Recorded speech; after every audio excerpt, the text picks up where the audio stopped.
Good evening. I'm Joe Netherworld. I'm here with your daily tarot card reading for September 29th, 2013. One day left this month. It's been a very tumultuous month in some ways. A lot of fun though. A lot of great reads, and I've been having fun and kind of freaked out almost by the repetitive nature of some of these cards. But they got something to say. They're going to come and tell me what they have to say. And on that note, we're going to pull three cards. We're going to show you those three cards in the inset box over here. And there's going to be one main card and two qualifier cards. As always, I say this every time, but maybe it's your first time watching me, so it would be fair if I didn't. And I'm going to pull these cards now, and we're going to start in with today's read. So our first card up is the Six of Pentacles. My sight's going a little bit. It's candlelight's terrible in the vision. Six of Pentacles is it's almost a banker's card. It's about balancing two main things in front of you. You've got the scales, the balance, money beside you. So you've got money all around you. You've got your money imbalanced, in balance in front of you, I should say. And you're weighing your options, and you're weighing how you use your money, and you're weighing the value of things, the value of items versus the dollar amount. So it's a very financial card, financial planners kind of card, but it's also a very practical card. So it's a good card. Good card. It's not about tremendous wealth. It's about managing your wealth. And next card up is the Six of Rods again. It keeps on marching through this read, keeps on wanting to show me more stories about itself. But it's the triumph through work.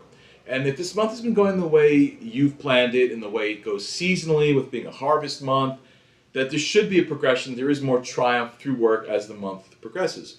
Six of Rods shows a rider on horseback, organized all the rods around them, carrying a laurel wreath, which is a sign of triumph and victory and success. So it's kind of marching in with this thing. So we have money balanced, marching in with victory, organized work. So we're getting things together. If things haven't been together yet this month, you certainly get together right now. So what's our other card that's going to come along with this? Is the Emperor again. Lord, it's like you shuffle the decks and they keep on coming back. But the Emperor, on the one side and the other side, this is a really good read as far as positive reinforcement goes for what you're doing in work, what you've chosen to do career-wise, what you're seeking to do, what you're in school to do, what you're learning to do. This is all on a really great career path. If you know that you're in a bad career, you're in a bad career path, and you know that all this information has already been laid out to you, this is the final chance you get to say, no, I've done this wrong. I'm done here. I've got to go. So take that out. That's the only negative side to this, is that if you do know you've been avoiding making decisions or you're not doing what's best for you, that this is your last shot. You got to go. It's got to end. Something's going to change. It's got to happen. Otherwise, it's really balanced. It's showing you that if you love what you do and you found your space in the work that makes you and it really defines you, that everything is great. The Emperor on the one side, it's almost that showing your progression towards the future is to be the Emperor, to be he was in control and makes the final decision. So you've got that on one side. You've got the balance of money, which means you've got your finances to doing projects are working out great. And maybe you need to recognize that about yourself and realize you have more to offer than you've been giving yourself credit for.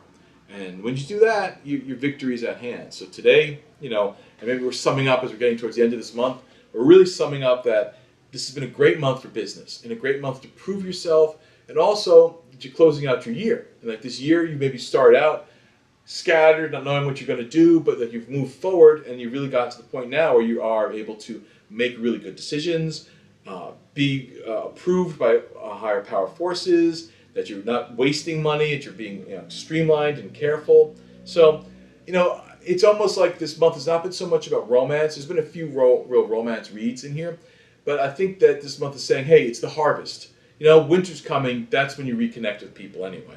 That's usually as the tarot deck. The year of the tarot, always sort of like, people form couples in the winter and have love affairs in the spring. And this is neither. This is the autumn. This is about bringing everything into the home and enjoying it for the next couple of months. You should enjoy all your labors, all the fruits of the earth, all the hard work you've put out, and enjoy it for September, October, November, a little bit of December. You should be able to have parties and extravagance and relax because you've done all your work. You've worked for 9 months. You've given birth to this. So here we are, a very interesting, positive read at the end of this. At the end of all this, and keep it in mind that you've got the innate ability to make yourself a real big success if you are listening to what works as opposed to listening to everything else. Or to me, I'll make it even simpler. If you just followed your heart and you're doing what you knew you believed in and what you knew was right, you're going to be successful. You have the approval of all forces. Money approves of you, and the emperor approves of you, and that's good enough for me. So I'm going to leave you with that. I'll see you here again tomorrow, around midnight, or thereabouts, depending on any glitches with YouTube or not. But let's hope for midnight. And until then, you have a very magical day. And it's been a pleasure for me to read for you. And I'm Joe Netherworld, and I'm going to say good night.